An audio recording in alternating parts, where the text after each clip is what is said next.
Hello everyone, this is your host Sanjeev Goyal.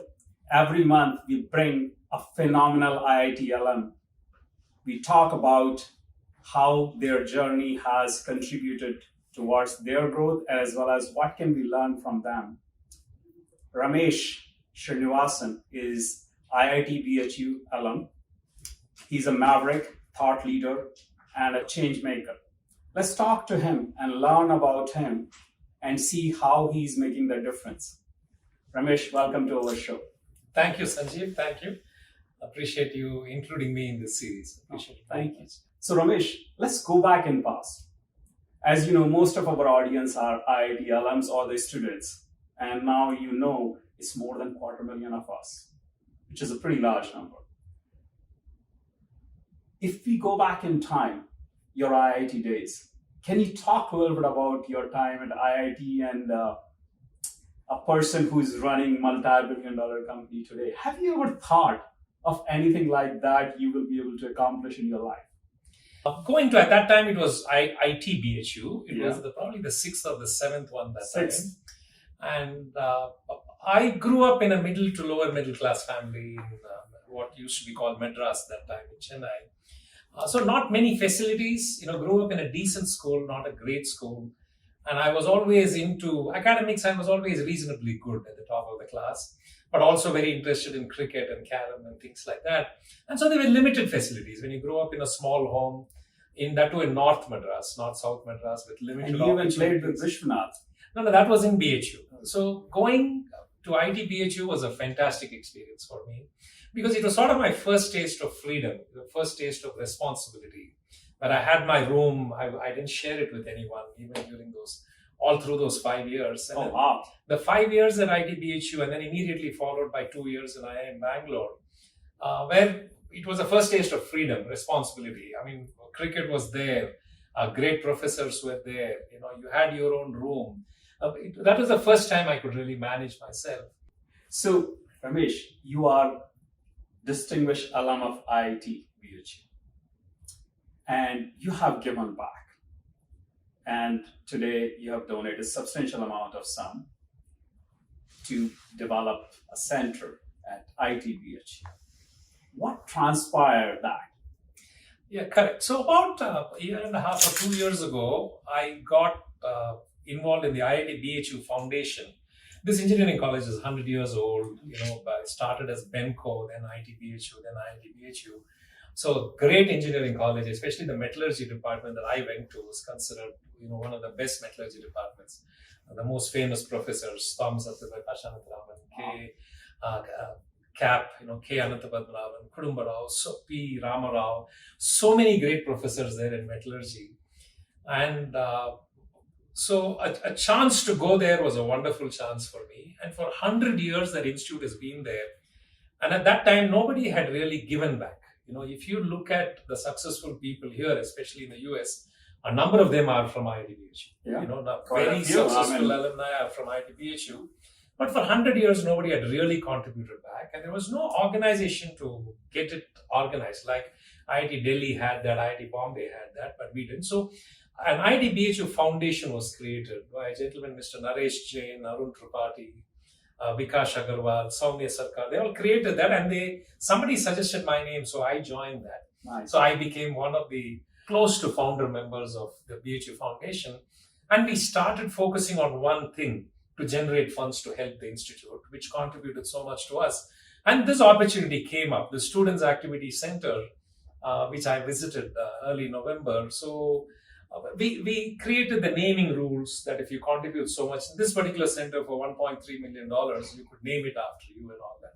That's and cool. I've always believed in not getting things named after you. You contribute. But Mr. Naresh Jain was the one who convinced me that you should have your name out there so that it inspires others to do things. I mean, if this idiot can have his name out there, why not I? You want people to think that way. So this opportunity came, and the Students Activity Center was close to my heart because for me, academics and sports were always part of my life. I was not very talented in sports, but I played cricket. What are you talking about? You played Vishwanath, that's like a big deal. I played cricket. People aspire to be even with him and get a picture. It just so happened he came to BHU for a Golden Jubilee match. in 1977 or so. So I had Were a you were chance batting to- or you were bowling? I had a 75-run partnership with Gundabad. Nice. So that was great. But that was PHU, right? So when this opportunity came to sponsor the Students Activity Center, and when I visited it in November, it was so great. 3-story building, fantastic facility, badminton, table tennis, Oh, wow. taekwondo, So it's a yoga multi, hall. It's a 3 stories. It's beautifully done. And it is right opposite Rajputana Hostel, exactly on the other side of the street. And Rajputana was the first hostel I went to, and I stayed in 3 different hostels there. So it was a great, it was a wonderful opportunity to give back. I mean, 1.3 million was a big amount, and it was not easy to do that, but you had to get over that, and I'm so happy I did. But that. your contribution is phenomenal. I mean, it's like generations will be able to enjoy that. And sports that campus is very close to my heart. Right? Absolutely. To all of us. I mean, so I'm president of IIT Delhi Excellence Foundation, and just giving back is so inspiring. So technically what you have done, it is your love for sports, especially cricket, transpire that. Can I say that? And of course, you want each kid or each student to have the similar opportunity as you to play, and you create an amazing life for himself too. So let's fast forward, Ramesh. You started your journey with $1,500-$1,600 engineer. That was your monthly income. And today you are running a multi-billion-dollar company. You have successfully turned around 3 major companies.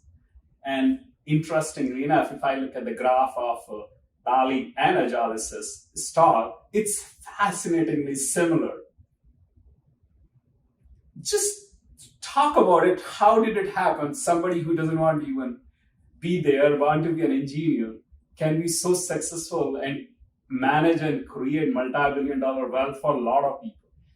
Yeah, so unlike a lot of the brilliant engineers that you have talked to, I was never one, but whatever I did, I took it seriously. Like, even though at IIT BHU Metallurgy department, I finished only 6th in class, I was still awarded, they gave me the award for the best graduating student. So I was always a good, all-round student. Then I went to IIM Bangalore, which really rounded me up. Then I was working in India for 3.5 years. And then it so happened those days, being a contract programmer was a thing to do. So family said, I studied all the way through scholarships. The government helped me, and some private companies also helped pay for my fees and all that. That's how I got through. And then I came as a contract programmer to the US, to LA. Which year? 1988. I was already 28 years old that time, 27 and a half years old that time. I came here in 88. And then for 10 years, I was in LA, and nothing much was happening with my career other than the fact I was growing through the technical. So you were almost 38 before you joined Manhattan. Yeah, I was 38 when I joined Manhattan Associates, April 98. I joined because one of the founders of Manhattan worked with me in India. We were colleagues there. So he was trying to get me for quite a while, but I joined Manhattan on the day it went public, April 20th, 1998. And then Manhattan... But it was still a very small company at that time. It was about a 40 million annual revenue company in supply chain execution. And then from there, for the next 7 years, it went to about 260, 270 million. And during those 7 years, and we have to remember 1998 to 2005, the 2000-2001 collapse happened. Yeah. So there was a time in those 7 years, there were only 3 publicly traded companies that were both profitable and growing all the 7 years. So it was a great experience, learned from tremendous mentors, Alan DeBerry, Deepak Raghavan, who's a founder who's from IIT Delhi himself. I spoke to him once. So that was a big success story. And it's just so happened for a career where nothing much happened till then, went from director, senior director, VP, senior VP, executive VP in about 5 years. Wow. So I was contributing to the growth. I helped fix a lot of departments. So my career grew. So how did you learn that? So Ramesh, when people like you, when I talk to you, you're very humble.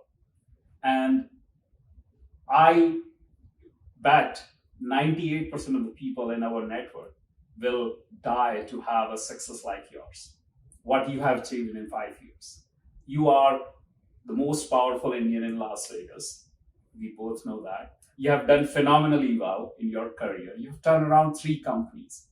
If I ask you to pick 3 things you did differently than anybody else in your peer, what are those and why? Correct. So I'll answer that in a second. Just to finish that story, those 7 years at Manhattan, I was one of the contributors.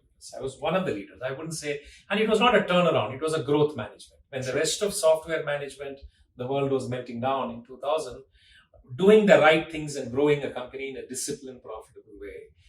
And that was 7 years at Manhattan. Then the CEO I worked for there went to Bally Technologies in Las Vegas. And so because of that, I came here March 2005.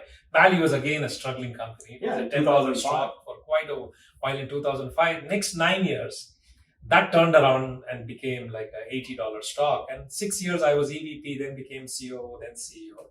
And then of course, Agilysys now was again a struggling company. I joined Jan 2017 directly as the CEO. Again was a struggling $10 stock, and today is about 75 or so. And last year, when NASDAQ is down 30%, technology stocks are down, we are up 75%. So we're doing some. If I summarize that together, Sanjeev, and what are the three things? So first thing is luck. You need luck. The right things have to happen at the right time. Health has to be good and all that. Sure. That's all a lot of luck. Second thing is always a good work ethic. And whatever people say about me, personal integrity, doing the right thing, and all these successes are in public companies. So the integrity level requirement is even harder, right? You never want to be in the news for the wrong thing. And Wall Street depends on you, investors depend on you. So integrity is important. And as a leader, the competence level is important. You have to be trustworthy, both to your bosses, because your bosses are looking for peace of mind. Can I trust this guy with this? And also to the main reason for the success are the teams, the people who work. And they always need to see you as somebody who is at least as hardworking as them. I cannot demand of the team something that I am not willing to put myself through. Sure. So, Ramesh, there are so many people I know personally, and I'm fortunate to interview some of them. They were on my show. You have a very unique profile as compared to anybody coming from IIT. Because most of the people from IIT or from our LM network, they go typically to Silicon Valley. We go and start a company, raise some money from VC, go public, and do pretty standard one. You took a pretty non-standard route. You did extremely well. I mean, all of us are really proud of what you have done. I'll be very honest with you. This is phenomenal, and you consider me friend. This is such a huge thing for me. Why you never went to Silicon Valley in early part of your life? Because we both know people go there, they're in their 20s or 30s, and that's the time. Why you went to LA and go to the route of Manhattan? Any reason, or is it just circumstantial? Circumstantial, but couple of things in that circumstance, couple of reasons. Number one, unlike most successful people in the US you talk to, I didn't get a chance to get educated here. I did a 2 months advanced management course, advanced AMP program at Harvard Business School. That's mostly because one of my classmates in IIM Bangalore, a very famous marketing professor called Narayan Das, who went to IIT Bombay, by the way. He was my classmate at IIM Bangalore. Nice. He's a famous professor at Harvard Business School. He was head of executive education, and because of his push, I did that 2 months, very difficult 2 months. 6 days a week, they kill you for 2. It's like 70% of MBA in 2 months. It was great, and 168 executives from 40 countries. I mean, some of the big senior guys and girls who were there. So that was a fascinating experience for 2 months. But leaving that aside, in 2010, I didn't get a chance to come here for education. So when I was in IIT BHU, I remember doing the TOEFL exam, a test of English as a foreign language exam. And then I was about to do GRE and I was about to apply. And my professors were very kind. They gave me great references. But then I realized I couldn't afford it. I couldn't afford to pay for the application fees. I just couldn't find a way to even get through the application fee. And then what am I thinking, right? How, this is not for me. Right. I'm not good. So then I focused on the IIM entrance and got that. So I never got a chance to get educated here, didn't do masters and all that. So that was one reason. The second reason is growing up as I did, right? With a lot depending on me and family circumstances, middle to lower middle class, no mentor, I was one of the earliest to go to college in my dad's ancestry and all that. So I've always been a security conscious guy. I was not a chance-taking person ever. You did extremely well, so that works for you. Other than probably in cricket batting, when I was a pretty aggressive sort of batsman, I was not that kind of person. And for some reason, life just didn't give me a chance. 1998, I'm so thankful I got a chance at Manhattan Associates in Atlanta. So LA, Atlanta, Las Vegas became my thing. But that was not a VC funded too. That was an IPO at that time. So it was and very very different disciplined company, right? And so if I can't touch it, I can't feel it, right? I'm not a visionary, right? I'm not that kind of person. But my range has been 40 million to 1.5 billion, right? Range of company. Never got a chance with a Microsoft or an Amazon. No big company and no very small company. Just worked out that way. But these are the leaders in its space, right? Bally was a leader, is still one of the leader in the gaming space. Agilysys is an in the amazing hospitality space, has done amazingly well, especially in last 5 years. So let's talk about your mantra of your management. Agilysys was $10-12 stock when you started, less than, I think, $200 million revenues or less at that time, and you completely transformed the company in 6+ years. What is the mantra you have and what you would like to share with our audience so they can learn? Because a lot of them are startup or they work for a startup. They may even work for publicly traded companies, maybe big leaders, but really I find all the people I talk, they have few things they do and they live by. So in terms of what the mantra is, Sanjeev, what I will say is the mantra is to understand reality as it is. Yeah. Those are the lessons learned from Manhattan Associates and Bally and all that, especially at Manhattan Associates, is no hype, right? These are all non-hype companies, right? We are not, we naturally are not the people who go hype something that we are not. So a clear understanding of reality as is. Mm-hmm. So this is the situation, and then addressing what needs to be addressed and making sure we understand that we can't fix everything at the same time. So what Agilysys has done in the last 5-6 years is first fix a product problem. So we created, and by the way, in all three places, Manhattan Associates, Bally, and here, the India centers. We have captive India centers. There's our own employees, not through a third party vendor and all that. Creating those offshore centers and making sure you know how to work US R&D and India R&D well together in a good synergistic way. That came in very handy. So first thing, we reduced the cost of R&D per unit of output. So we fixed all the products, we modernized them. Now all our solutions are cloud native, all modern solutions. We created 30 additional modules around point of sale and property management system. So we fixed the product problem, and till then shortchanged everything else. We didn't do much sales and marketing. We didn't spend much on investor relations. You don't have the product ready for that. And we also turned the company around financially. And so we run it in a disciplined way, in the sense that we believe we can be profitable and also grow. You don't need to, we have given up a part of profitability to overinvest in R&D, but we remain decently profitable, right? We remain 15% EBITDA by revenue. We could be 25% if we give up R&D, but we don't want to. But being disciplined with your growth, profitable and growing, and taking care of your employees, taking care of customers, setting good examples. So it's all about people. That has worked out quite well.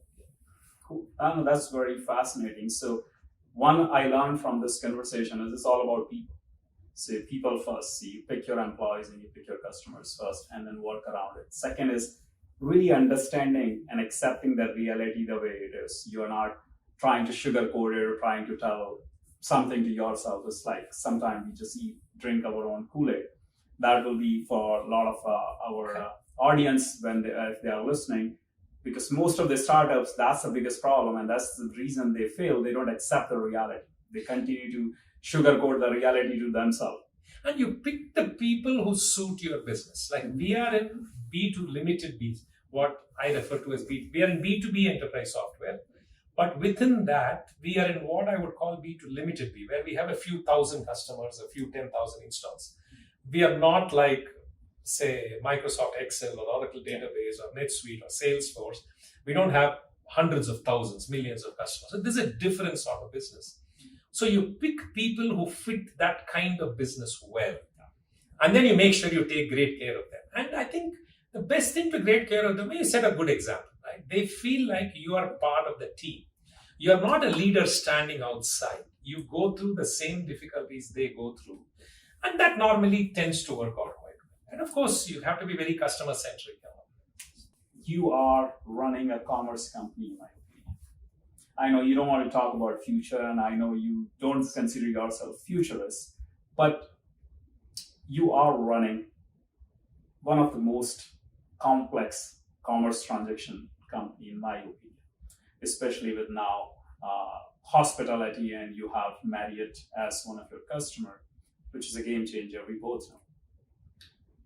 What do you see as a future of commerce as a transaction? And let me give you a little bit of color. 25, 30 years ago, e-commerce is not around longer than that. Amazon came and they completely disrupted the market. In my opinion, that's a commerce company. Then next iteration of commerce, in my opinion, is Starbucks came and they started, you can pay by phone for your coffee. And they almost become a bank because now I'm storing money on their app. And I was thinking in my head, oh God, you can have billions of dollars sitting in your wallets. So are you a coffee company, or are you really a financial institution? And now Square came. There's a lot of evolution happening in the commerce. And what I felt is commerce is becoming more and more centralized. But the future can't be centralized because everybody's talking about decentralization for every single thing. So what do you see, or do you see there is going to be something of hybrid nature going forward? Because I don't understand completely decentralized model. I don't understand the centralized model. Where are we going? What do you think about it? When you think of hospitality, right? So our industry, when you look at the range of customers we have, one is gaming casinos, but the non-gaming part of gaming casinos. So we are not in the regulated part of gaming, which I was in my previous job when I was at Bally, when I was only in the regulated part of the floor, but now I'm in the non-regulated part, the hospitality part of it. Yeah. They have hotels, they have resort amenities, they have all of that. So gaming casinos, you have big hotel chains, like you mentioned Marriott, the deal that we just signed. Then you have resorts, you have multi-amenity resorts, where like spa, golf, sales and catering. There is a lot of things that you can get in that resort. Yoga lessons, tennis lessons. You can do a lot there in that resort. Cruise ships, which is real. That industry is really due for a modernization. I'll give you some details on that. And then you also have managed food service providers. There are corporate cafeterias where, like in Microsoft or UBS or some of these big companies, employees go down to have lunch or go to have a snack often.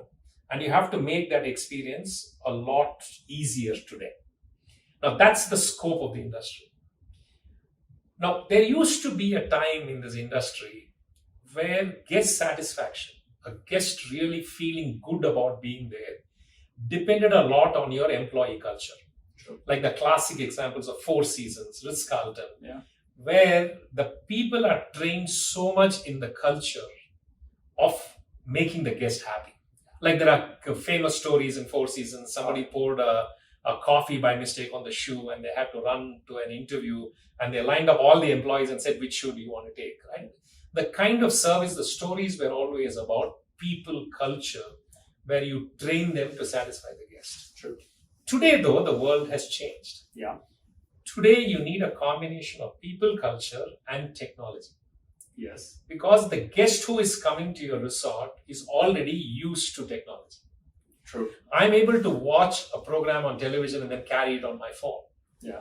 I'm able to get everything that I need omni-channel. The world is much easier for me today. I have an airline check-in experience where I can go without touching the counter. Why do I have to come to your reception counter in order to go check into the room? So now the guest is asking a lot of questions. So in order to increase guest experience, in order to make sure your guests go out fully satisfied, technology is required. True. Now, to enable that technology, you first have to care about your staff experience. Interesting. Your staff get frustrated taking a data here, entering it there, then entering it here, then entering it here. 4 different systems they do manually. Yeah, tell me about the car rental companies. It's just crazy. At the reception desk, that staff does not know that you have a golf appointment at 2:30.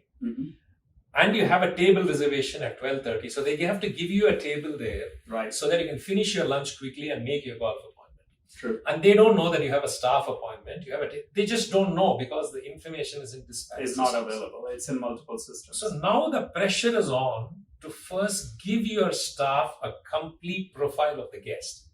Vegetarian, left-handed, I have a nut allergy, right? You need to know about the guest. It's just complete profile. And then the guest is more satisfied the more they can serve themselves. In a strange kind of way today, the more you give them the technology to serve themselves. I can manage it myself. Right. Just send me a link 24 hours ago. I can check in directly. Yeah, I don't want can to use talk my to anybody, phone as just a want to phone. walk in. And if I come early check-in, you should have the technology to let the housekeeper know at 11 o'clock. So Ramesh, that is almost expected nowadays. Tell me about future. But it is not as optimal as you think it could be today. There's still a lot of work to be done. Now, I wanted to tell it to our audience. So that's where I see tremendous opportunities. Understand the current consumer behavior in different verticals even. Like even opening a bank account. I can open a damn bank account sitting at home and I can't get my key without talking to somebody and waiting in the line. That's just not understandable. Or even renting a car. Yeah, because the vendors who are working on this don't have the kind of scale. See, multi-amenity resorts are different from creating solutions which you can sell to millions of restaurants. True. Right? This is different, right? This is B2B software and therefore it is more challenging. And no two resorts install your product exactly the same way. You can't cookie cutter it, right? You have to make it configurable enough. You have to make it changeable enough. Where it is a standard product though, upgradable product, but you still have to adjust to various resorts. So where do you see, let's talk about hospitality in general. And Agilicis does what it does extremely amazingly well. But for a lot of startups or our friends who want to start a company in this hospitality area, what are the areas you would like them to think about? Like, or for example, even using AI or maybe ChatGPT or maybe some newer technologies, where you see the innovation they can do and that can be interesting for our world.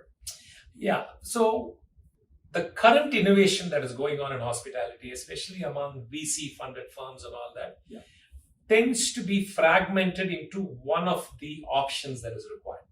Okay. It is automating spa, it is automating golf, it is automating service optimization. That's what companies tend to do. Right. So what we are doing is end-to-end hospitality across the entire guest journey. Imagine when you go to a booking engine, not OTA, not booking.com and all that. There is a booking engine that direct channel customers require their own website. Okay. When you go to that website today, Agilicis is enabling you to book your golf tee time first, then book your room if required. Right. And book your room, golf tee time, spa, table reservation, hotel, yoga lessons, tennis lessons, all in one shot when they come. But that's Agilicis. No. So what the startups can think about enabling is how do I make this integration process easier? Seamless. And what are the things I can do to improve staff experience and guest experience? Even if I'm doing only one of these products. Got it. What are the things that systems like Agilicis can learn from AI, from machine learning, that makes it easier for us to provide the end-to-end functionality that we are building? And there are a lot of areas of hospitality that we are not even in yet. Right. I mean, this is a huge journey. What are those? This is, for example, central reservation, right? Connection to OTAs. Mm-hmm. We are not in that. Okay. Yield management, revenue management, we are not in that. So there are a lot of areas that are still left to innovate, both for us and for others. Nice. So when you think about the future of hospitality, for the next 5 to 10 years is all I can think of, right? I can't say I'm smart enough to think of the next 30 years. Next 5 to 10 years, this process is going to go to a very automated phase. Where hotels are going to be happier that their staff is happier. Number one, they are short of staff. And number two, they have to hold on to their staff. You only do that today by giving them better systems. If they get frustrated with the systems they have, they're going to run away. And you also want to make sure the guest experience gets better. So that is going to become more and more sophisticated as we go along. The innovation is just starting there. Next 10 years, if you walk into a hotel, your experience is going to be a lot better than what it is today. So, that will be a great cue for if you want to start a company or you're working in a hospitality area, there's a lot of room for innovation. integration, in-room innovation can be very interesting. Other one, I think, Ramesh, would be the food, because the food is becoming a big, big thing. Now we are talking about intermittent fasting, we are talking about keto diet, we are talking vegetarian, we are talking about people who want to be completely vegan. That's creating a lot more complexities in that. Correct. But as far as hospitality is concerned, their food and beverage is to give easy access to food of whatever kind they need. People need. And they want you to know the guest in advance so that you know what my preference is. Mm-hmm. For example, a very simple thing, like in a restaurant, you go scan a QR code that all of you have seen, but it only takes you to a marketing website. True. But with our product, it actually takes you to the database, the POS data, the point of sale data, F&B database, so that we can show you a different menu on a Tuesday afternoon versus a Friday night. Nice. If the happy hour only starts at 5 o'clock, at 4:45 you won't see it, at 5:05 you will see it. And if we know you're a vegetarian, the vegetarian options come first. Nice. And I was wondering about these things. I'm so glad you're working on it. So today, our technology today, remote ordering. In a room, you don't need to dial the phone and call an order. Mm-hmm. What we are seeing is if you can order right from your mobile phone, the check size is always higher. Or if you can order directly from a kiosk instead of going to the counter, the check size tends to be higher. Really? I mean, I always wonder, Ramesh, and I think AI can definitely help. It's really helping customer to achieve whatever their health goals or the goal of that trip is. And what I find it is today we are able to do that for ads. When you push the ads on Google and Facebook, they do such an amazing work because you are so inclined to purchase those services. We are not able to bring that to our real life, like even ordering food, like even kind of hotel I should say, or like what kind of vacation package I should book. It's still pretty linear, pretty very, I will say, rule-based approach than more predictive kind of approach or more approach based on my behavior. Because as a person, I personally believe we have different personas based on where we are going. We are not the same person in Walmart and Target. It's a very different profile, which I find. If I'm in a Walmart, I will be I'll be buying very different things than if I'm in a fancy store, which is fascinating. We are the same human being. But what we do is we put everybody in the same bucket, or this person is like that, doesn't matter where he goes. So if we can have that kind of layer when we talk about decision making, that can be a game changer for hospitality industry in my opinion. And that's what is happening today. That transformation Nice. is happening today. Now, the reason why you get clubbed into a bucket is because they don't know you. True. When I don't know you, there's no choice but to put you in an average bucket, right? Yeah. So what we are doing now, and I have to know you across all the touch points. Sure. Not just your room preference, Yeah. but I need to know across all the touch points in a hotel or a resort. Sure. For example, cruise ship, for example, Yeah. today, the cruise ships that we have automated very often involve staircases. Yeah. They involve a long distance that the runner or the waiter has to go to get your food. Yeah. And what used to happen is they used to note it down on a piece of paper.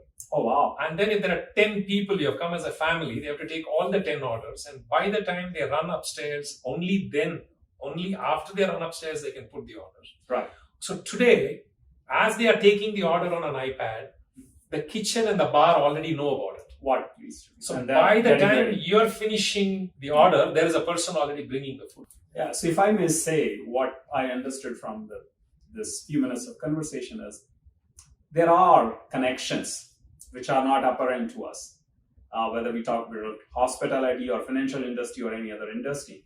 Once we understand that, we can really create something more valuable for our audience, including our employees as well as customers. Correct me if I'm wrong. Absolutely. And that is where the gold is. That's where you have to understand. That's where all of you have to figure it out. What is that? Where is that gold? Because once we really find these connections, opportunities are phenomenal. Absolutely. And you work towards that. It's hard work in terms of innovation and software development and all that. But, once you're dedicated enough to doing that, and the results are there, right? So that the industry is hungry for this, right? The business is there. That brings to almost to the end of our segment, Ramesh. I have only one question. That is, if you can go back in time and meet someone, who will that be and why? Yeah, I mean, for me, right, at heart, I'm a sports nut, right? That is still my first love. So it would probably be. You could have been a big cricketer playing with Sachin Tendulkar. If I had the talent. So if I could go back, or even not go back, even today, if I could meet someone, it would be one of those, cricket stars of yesterday. So, any parting thoughts for our audience? Well, thank you so much for this opportunity. This is very humbling, and this is just a great. And if I can be of any use to any of you, and especially if you pass by Vegas, right? Whenever you come to Las Vegas, please reach out, and any help I can provide to anyone, right? Career-wise or business-wise or anything I can do, or come and talk to a group of people, right? Whatever opportunities, because now what is left in life is to contribute, is to give back. And the students' activities. And you are leading with that. Yeah, definitely. We are so grateful for all the work you have done for IIT BSU. So, Ramesh, I really enjoy the conversation. If I have to summarize this whole discussion with you, there are 2 words I would like to summarize it with. One is, it's all about people, whether it is your employees, colleagues, or your customers. Once you understand and once you appreciate and once you figure out a way to work with them, you can really create pretty much anything you want. That's number 1. Second is, you talk about luck a lot. And I wanted to make sure everybody understand luck, as per what I understood and what I know about you, is when opportunity meet preparation. Luck is not, you go out and you get a ticket or a lottery. Luck is when you are completely prepared and you're waiting for the opportunity, and once you get it, you just go and grab it, and then you continue to inspire everybody around you and build and start giving back. Absolutely. I mean, you have to maximize the luck and the talent you have. Then that takes hard work. I think that takes integrity, that takes determination, and staying with it, being patient, and all that stuff. Thank you. Thank you so much, Ramesh. Thank you, Sanjeev. I appreciate it very much.